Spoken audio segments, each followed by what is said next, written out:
which points we need to think while doing market analysis. There is a obviously 10-step process that I have talked about, but if you try to make a list, like I will start by looking at this and that. Okay, if the initial balance is narrow, it will mean this. It is wide, it will mean this. Then I'll see the range extension. If this happens, that happens. No, all you have to do is answer two questions.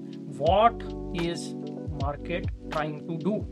One, and second is how good a job it is doing. So forget about it. Come here.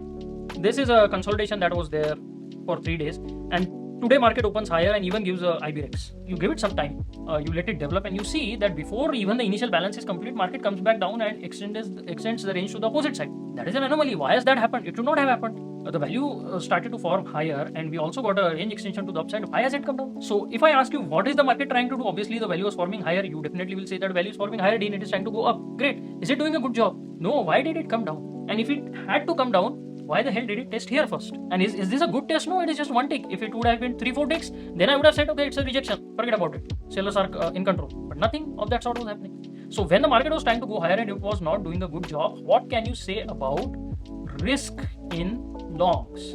This is dramatically high. You have very high risk in longs. You cannot be long at this moment. Now you may ask me, but Dean, you had a position that is long. Yeah, but it was far away from the market. I did not establish my long position when market was here. Please understand this. My long position was established much earlier. It was not established based on this information at this point in time. At this point in time, the risk of long is very, very high. You cannot take a long trade here. That's it. Why do you need time frames? Why do you need other information? You first learn to answer these basic questions, and things will start falling in place.